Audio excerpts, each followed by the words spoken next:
한 번 더 인사하겠습니다. 복음이면 가능합니다. 복음이면 충분합니다. 아멘. 항상 복음의 능력과 충만함을 삶 속에서 경험하시길 주님의 이름으로 축복합니다. 옛날 옛적에 숲속 마을에 토끼와 거북이가 살았습니다. 이거 처음 듣는 얘기이실 텐데 좀 아시는 것처럼 웃으시는데요. 거북이는요, 자신이 빠르지 않다는 사실 때문에 토끼에게 늘 놀림받는 것이 싫었습니다. 그래서 자신이 느리지 않다는 것을 이 토끼와 숲속 친구들 앞에서 증명하기 위해 토끼와 달리기 시합을 하게 됩니다. 그런데 막상 경기를 시작하고 보니까요, 토끼를 이길 가능성이 자신에게 전혀 보이지 않는 겁니다. 이러한 사실로 인해서 이 거북이가 낙심될 쯤에 하늘이 도운 것인지 토끼가요, 경기 중간에 낮잠을 자버린 겁니다. 거북이는요, 그 틈을 타서 토끼보다 먼저 결승점에 도착할 수 있었어요. 이로 인해서 이 거북이는요, 자신이 느리지 않다라는 것을 토끼와 숲속 친구들 앞에서 입증할 수 있었고, 그로 인해서 거북이는 매우 기뻐했습니다. 여러분들이 잘 아는 토끼와 거북이라는 이 이솝 우화의 이야기입니다. 여러분 어떠세요? 이 우화를 들으시면서 어떤 생각을 가지셨습니까? 이 얘기 여러분들에게 익숙하시잖아요, 그죠? 이 얘기를 들으면서 어떤 생각이 들었어요? 저는요, 이 이야기를 들으면서 항상 이런 질문이 들었습니다. 거북이가 자신이 육지에서 토끼보다 느리다는 사실, 그 결핍 때문에 속상해하는 것이 맞는가? 거북이는 원래 육지에서 느리지만 바다에서 빠르잖아요.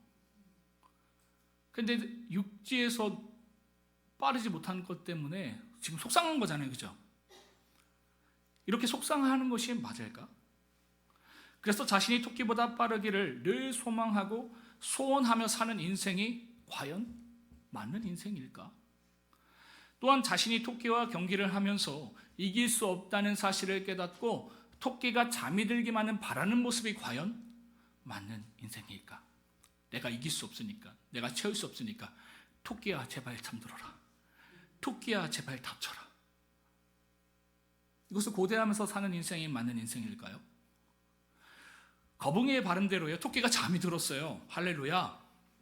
할렐루야예요? 그걸 보고도요, 잠든 토끼를 깨우지 않고 혹시라도 토끼가 깰까봐 살금살금 그 옆을 지나가는 모습이 과연 그리스도인으로서 맞는 모습일까요? 저는 항상 이런 질문이 들었었어요. 그래서 하나님이 거북이에게 원하시는 모습은 과연 어떤 모습일까도 한번 생각해 봤습니다. 하나님께서 거북이에게 원하시는 모습은 아마 이런 모습이었을 것 같아요. 거북이가 토끼보다 육지에서 느리다는 사실 때문에 속상해하거나 토끼가 실수를 해서라도 이겨보려는 마음을 갖는 것이 아니라는 생각이 들었습니다. 오히려 토끼가 육지에서 자신보다 빠름을 인정하고 그를 축복해주는 모습, 그리고 동시에 자신이 바다에서는 빠르다는 사실에 감사하며 그 자리에서 기쁨으로 살아가는 모습이 하나님께서 거북이에게 원하는 모습이 아닐까 생각해 보았습니다. 여러분 어떠세요? 그렇겠죠. 여러분, 거북이는요, 토끼보다 빠를 수 없습니다. 그것은 거북이에게 있어서 큰 결핍입니다. 그런데 세상은요, 우리를 부추깁니다. 너의 그 결핍을 채워서 세상 가운데 너 자신을 입증해라. 그럼 너는 행복해질 것이다. 세상은 이것을 계속적으로 부추깁니다. 근데 여러분 놀라운 사실이요, 이따가 보겠지만 마귀가 아담에게 찾아와서 하와에게 했던 그 거짓말과 똑같아요. 너의 그 결핍을 채워서 세상 가운데에 너 자신을 입증해라. 그러면 너는 행복해질 거야. 거북이가 토끼보다 빠른 것을 입증하면 행복할 거라고 생각했잖아요, 그죠? 지금 그런 말을 하는 겁니다. 여러분 정말 그럴까요? 우리의 인생과 삶에 주어진 그 결핍을 어떻게든 다 채우면 우리는 정말 행복해질 수 있을까요? 우리가 오늘도 그것 때문에 신앙하잖아요. 사실 우리 정직해지자고요. 세상에서 사실 그것을 위해서 사는 것 아닙니까? 신앙도 결국은 그 결핍을 채우기 위해서 하는 거 아니세요? 맞느냐라는 거예요. 그럼 그 결핍이 정말 채워지면 행복할 수 있느냐라는 것이죠. 이런 결핍의 문제를 이해하기 위해서는요, 성경에서 말하고 있는 결핍의 기원에 대해서 알아볼 필요가 있습니다. 하나님께서는 인간을 창조하셨고요, 에덴 동산에 그들을 두셨습니다. 그리고 그들에게 이처럼 말씀하셨는데, 다 함께 창세기 2장 16절로부터 17절의 말씀을 읽도록 하겠습니다. 시작. 여호와 하나님이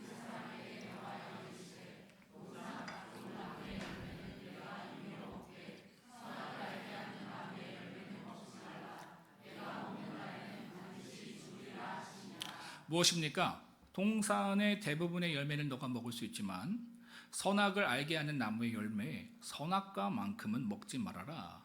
내가 그것을 먹는 날에는 반드시 죽는다라고 말씀하신 겁니다. 여러분, 하나님께서는 왜 굳이 이 에덴 동산에 선악과를 만들어 놓으시고는 이 선악과를 먹지 말라라고 말씀하셨을까요? 차라리 여러분, 선악과를 에덴 동산에 두지 않으셨다면 선악과를 보면서 못 먹어서 괴로워할 필요도 없잖아요, 그죠? 또한 뱀에게 미혹을 받아 타락할 일도 없었을 겁니다. 우리 그런 생각하잖아요. 왜 하나님은 선악과를 에덴 동산에 두셔서 인간을 타락하게 만드신 거야? 이런 질문 해보지 않으셨습니까? 왜 그러셨을까?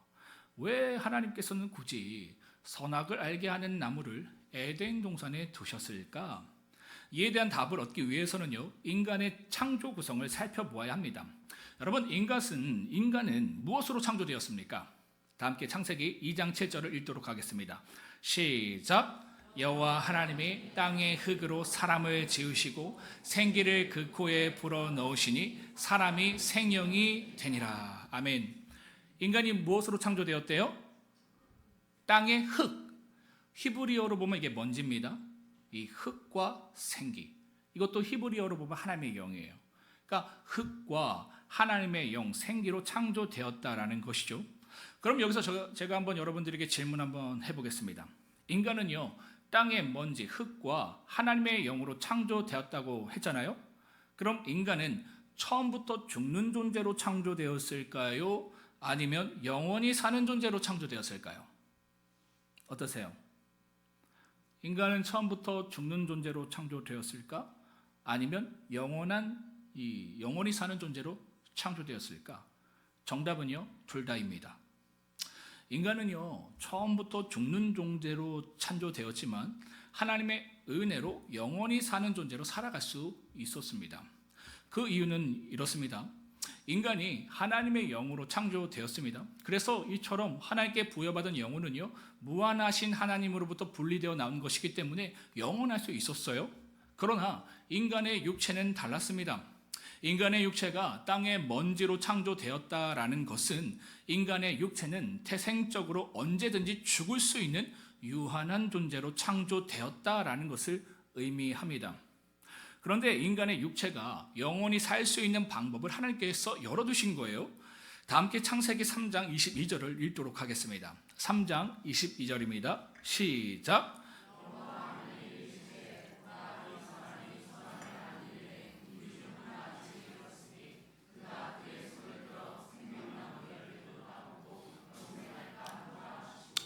이 말씀은요, 아담과 하와가 이 하나님의 말씀을 불순종하였어요. 선악과를 따먹고 죄로 타락한 후에 하나님께서 말씀하신 본문입니다. 이 말씀을 통해서 우리가 무엇을 알 수 있습니까? 여기서 그는 누굽니까? 아담과 하와겠죠. 그가 그의 손을 들어 생명나무 열매도 따먹고 영생할까 하노라. 이 말씀은 곧 무엇을 의미합니까? 하나님께서요, 아담과 하와가 영원히 살 수 있는 영생의 은혜에 참여할 수 있도록 동산 가운데에 생명나무를 두셨고요, 그들은 그 생명나무의 열매를 먹음으로써 육신의 생명을 연장해 왔음을 의미하는 겁니다. 그런데 여러분, 하나님께서 이 생명나무를 어디에 두셨는지 아십니까? 어디에 두셨을까요? 이 생명나무를. 다 함께 창세기 2장 9절을 읽도록 하겠습니다. 창세기 2장 9절입니다. 시작. 여호와 하나님이 그 땅에 보시기 아름답고 먹기에 좋은 나무가 나게 하시니 동산 가운데에는 생명나무와 선악을 알게 하는 나무도 있더라. 어디에 두셨어요? 동산 중앙에 두었는데 어디 옆에요? 선악을 알게 하는 나무 옆에 두셨어요. 왜 그랬을까? 왜 하나님께서는 선악을 알게 하는 나무를 생명나무 옆에 두셨을까? 이유가 있겠죠. 결론부터 말씀드리면요, 인간으로부터 자신이 죽는 존재, 즉 자신이 유한한 존재임을 잊어버리지 않게 하시기 위해서입니다. 여러분, 하나님께서 아담에게 선악을 알게 하는 나무를 먹으면 어떻게 된다고 말씀하셨습니까? 죽는다라고 말씀하셨잖아요.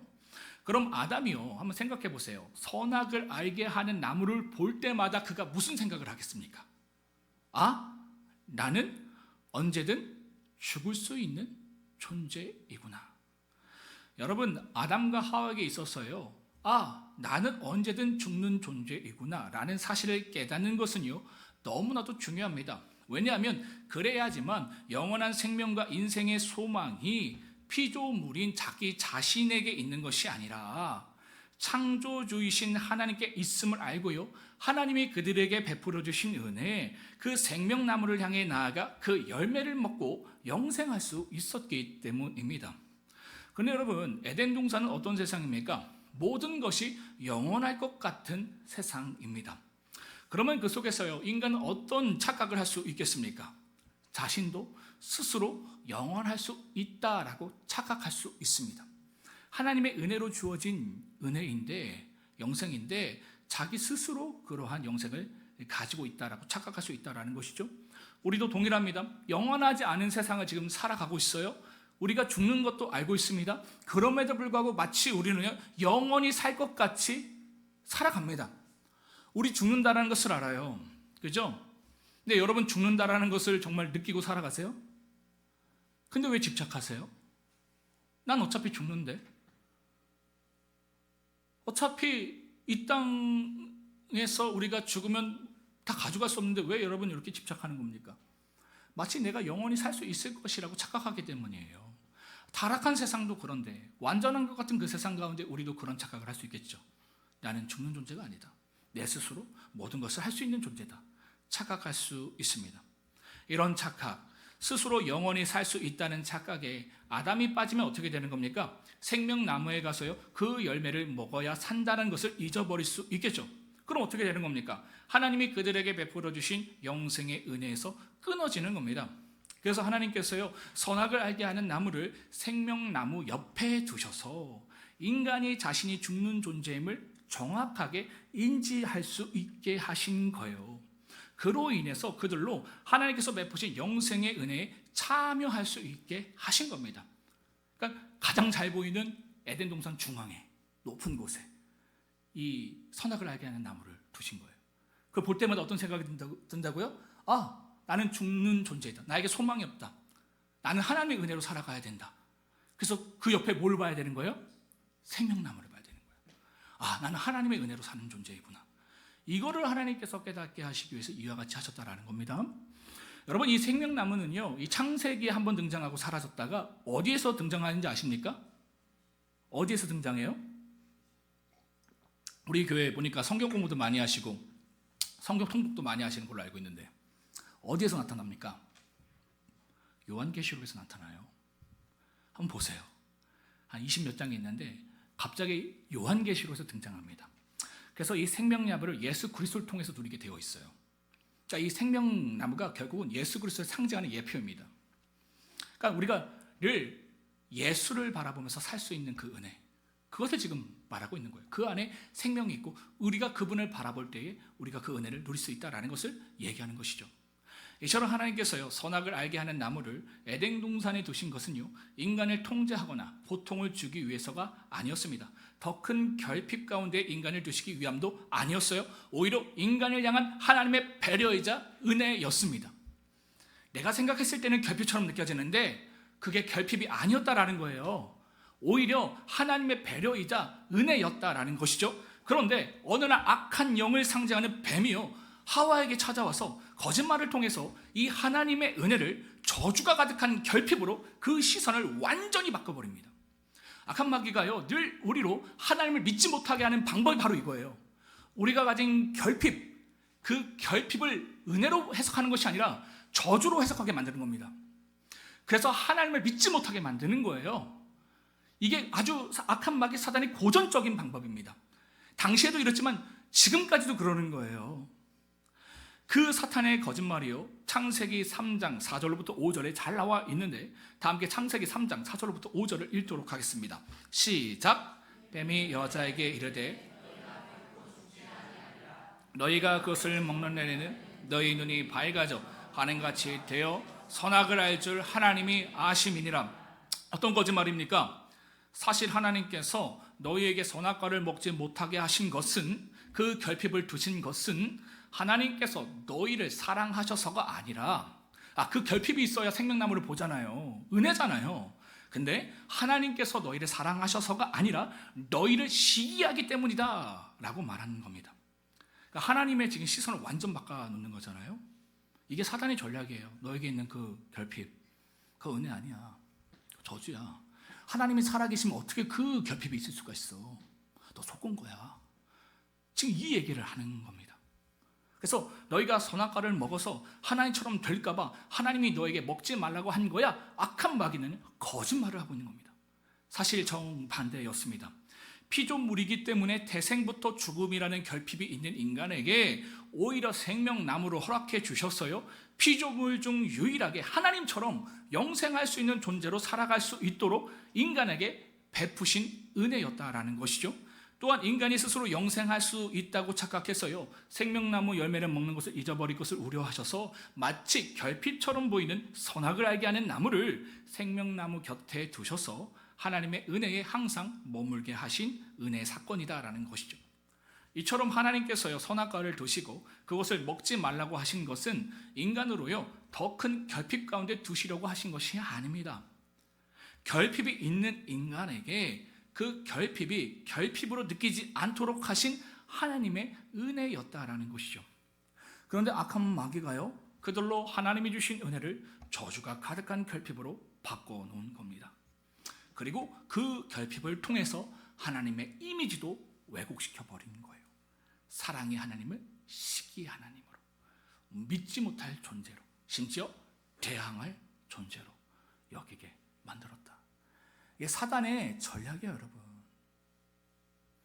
하와는요, 이 마귀의 거짓말에 넘어갔습니다. 그래서 자신에게 있는 그 결핍을요, 죽음이라는 그 결핍의 문제를 스스로 힘으로 해결하고 싶어서 또 벗어나고 싶어 했습니다. 그래서 하와는 사탄의 말대로 선악과를 따먹었어요. 그 결과 어떻게 되었습니까? 정말 자신에게 있는 그 결핍의 문제가 해결되었을까요? 아닙니다. 오히려 더 큰 결핍에 빠지게 됩니다. 이러한 불순종의 죄로 말미암아요, 하나님께서 거룩하게 구분해 두신 에덴 땅에서 쫓겨났고 더 이상 육신의 생명을 연장할 수 있는 생명나무 열매를 먹을 수 있는 권한도 박탈되게 됩니다. 다 함께 창세기 3장 24절을 읽도록 하겠습니다. 시작.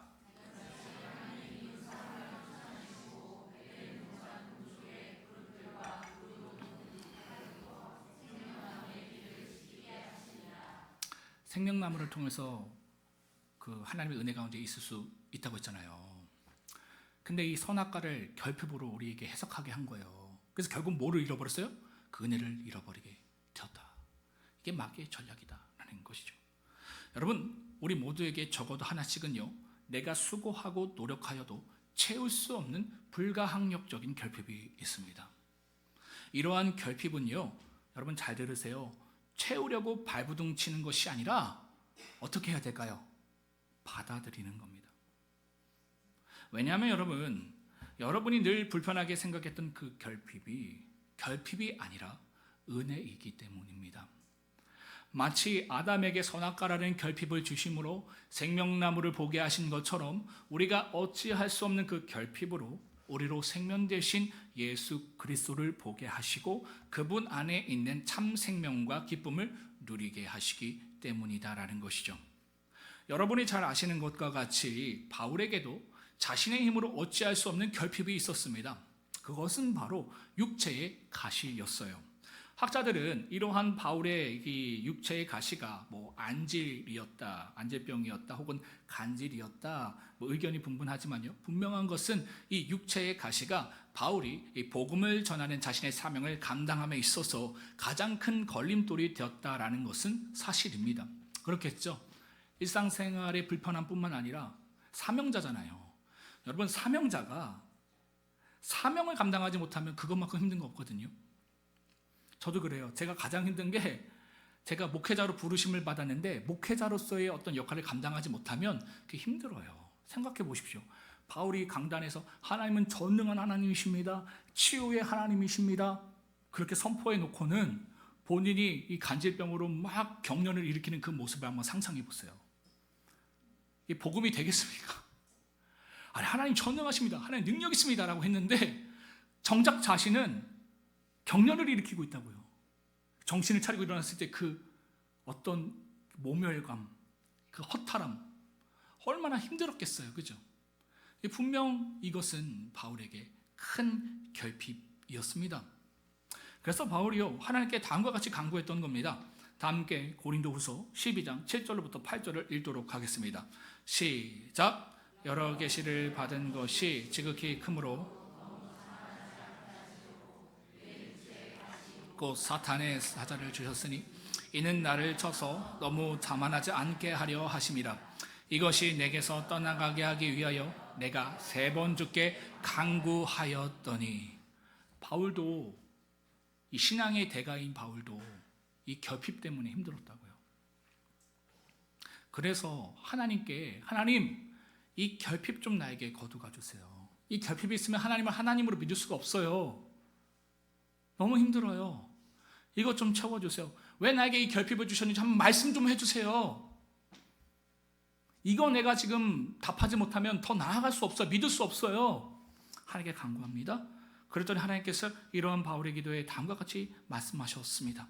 다 함께 고린도후서 12장 9절 상반절의 말씀을 읽도록 하겠습니다. 시작. 나에게 이르시기를 내 은혜가 내게 족하도다. 이는 내 능력이 약한 데서 온전하여 짐이라 하신지라. 아멘. 여러분, 아멘이십니까? 무엇입니까? 바울에게 있는 그 결핍, 바울이 지금 불편하다고 생각하는 그 연약함, 해석되지 않는 그 결핍, 왜 이걸 나에게 주셨어요? 하나님 전능하시다면서요. 하나님 사랑이시라면서요. 근데 왜 이래요? 그걸 바라보면 하나님 사랑이 아니거든요. 전능하지 않거든요. 이거 왜 나에게 주셨어요? 그래서 나는 그것 때문에 늘 낙심하고 절망해요.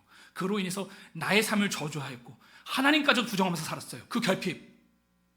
하나님 어떻게 되는 겁니까? 하나님께 물은 거예요. 근데 뭐예요? 하나님께서 뭐라고 얘기하신 겁니까? 그에게 없어져야 할 결핍, 늘 나는 그것이 없어져야 한다고 생각했거든요. 근데 그것이 있어야 할 은혜다라고 말씀하신 겁니다. 왜? 그 결핍이 그를 온전하게 만들기 때문이다라는 것이죠. 여러분, 온전함이 무엇입니까? 온전함. 성경에서 말하는 온전함이 뭘까요? 내가 원하는 거 다 이루어지고, 이게 온전한 상태일까요? 아니에요. 소망 없는 나를 의지하는 것이 아니라 생명 되신 주님을 늘 바라보고 의지하는 상태, 그게 온전한 거예요. 여러분들에게 세상에 많은 물질들이 있고 세상에 많은 것들이 있으세요?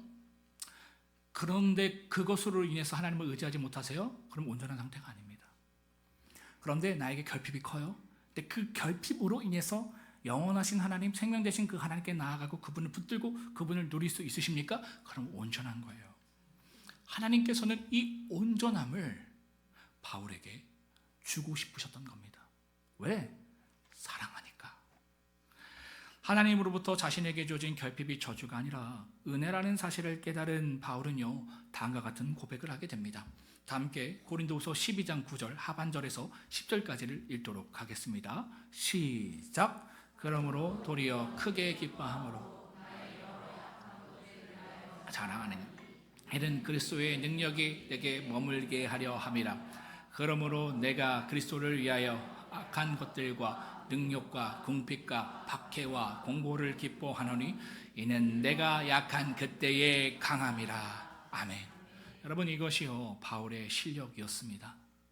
자신의 결핍을 반드시 채워야 하고 해결되어야지만 하는 불편함으로 느꼈지만 하나님께서 그 결핍이 불편함이 아니라 오히려 은혜라고 하시는 그 말씀을 듣고 그 결핍을 이제는 은혜로 받아들이고 그 가운데 기뻐할 수 있는 실력, 이것이 바울되게 했던 영적 실력이었다라는 것이죠. 여러분, 우리는 살아가면서 수많은 결핍을 가지게 되고요, 느끼게 됩니다. 가정의 결핍, 건강의 결핍, 물질의 결핍, 관계의 결핍, 인정과 칭찬의 결핍, 성공의 결핍 등등등. 여러분, 이러한 결핍은 내 힘으로 도저히 해결할 수 없는 결핍일 수도 있고요, 내 힘으로 어느 정도 해결할 수 있는 결핍일 수도 있습니다. 내 힘으로 도저히 채울 수 없는 결핍을 하나님께 기도해서요, 하나님의 능력으로 해결받는 것 중요합니다. 걷지 못한 자가 걷게 되고 보지 못한 자가 보게 되는 것처럼 중요해요. 또한 내가 내 힘으로 채울 수 없는 결핍은 채워야 하는 것이 맞습니다. 오히려 자신의 힘으로 그 결핍을 채울 수 있음에도 불구하고 그저 기도만 하고 있으면요, 그것이 죄가 될 수도 있어요.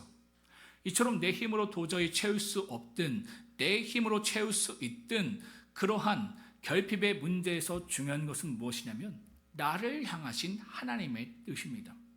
하나님께서 내 힘으로 채울 수 없는 결핍을 그냥 두기를 원하신다면 바울처럼요, 그 결핍을 우리는 믿음으로 받아들이고요, 은혜로 바라보아야 하는 것이죠. 또한 내가 충분히 내 힘과 능력으로 해결할 수 있는 결핍이라 할지라도요, 하나님께서 그 결핍을 나에게 결핍 그대로 두고자 하실 때에 그 결핍은 채우는 것이 아니라 은혜로 받아들이는 겁니다. 다윗이 그랬잖아요. 자신의 그 힘으로 자신의 결핍, 사울을 죽일 수가 있었어요. 사울만 죽이면 행복할 수 있거든요. 내가 할 수 있었어요. 충분히 힘이 있었어요. 그게 엄청난 결핍이거든요. 근데 하나님이 하지 말라고 하니까 어떻게 합니까? 하지 않죠. 이러한 태도를 우리에게 하나님께서 요구하신다라는 것입니다. 여러분, 이것이요 진정한 믿음입니다. 우리는 하나님의 능력으로 내게 주어진 문제를 해결하고 그 결핍을 채우는 것만이 믿음이라고 생각합니다. 아닙니다. 하나님의 능력으로 내게 주어진 문제와 결핍을 하나님이 내게 주신 은혜로 받아들이는 것도 믿음입니다. 여기에는 여러분 더 큰 믿음이 필요해요. 어떠세요? 여러분 믿음 있으십니까? 우리는 이걸 얘기하거든요. 내가 예배 잘 드리고 내가 기도 잘해서 내 문제를 해결하는 그 믿음, 그거 갖고 싶잖아요. 근데 하나님이 오늘 우리에게 어쩌면 요구하는 믿음은 그게 아니라 너에게 주어진 그 결핍, 그래서 그 결핍을 채우기 위해서 세상 가운데서 분주했고 노력했고 심지어 교회 안에서 들어와서도 신앙의 열심을 가지고 그것을 채우고 싶은 그 결핍, 그 결핍을 은혜로 해석할 수 있느냐, 은혜로 받아들일 수 있느냐, 그 믿음을 우리에게 요구하시는 겁니다. 어떠세요? 그 믿음을 가지실 수 있겠습니까? 말씀을 준비하면서요, 제 인생을 살펴보았습니다. 제 인생을 살펴보니까요, 하나님께서 도저히 저의 힘으로 해결할 수 없는 이 결핍의 문제를 해결해 주신 적도 있고요, 저의 힘으로 충분히 해결하고 채울 수 있는 문제와 결핍에도 불구하고 바울에게 그 결핍 그대로 주셨던 것처럼 되게 두신 적도 있습니다. 그래서 그러한 결핍을 통해서 하나님의 은혜를 누리게 하신 적이 있었다라는 것이죠. 지금도 여러분 여전히 제 인생에 결핍은 존재합니다.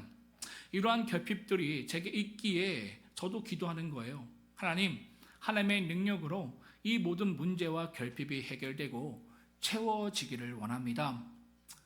이렇게 우리가 기도하는 거예요. 우리 결핍 있어요. 하나님 채워지길 원해요. 그러나 그 다음에 기도가 더 중요해요. 그러나 만약 이 결핍 그대로 있는 것이 제게 족한 것이고 은혜라면 이 결핍을 은혜로 받아들여지게 하시고 기쁨으로 받아들일 수 있도록 저에게 믿음 더하여 주시옵소서.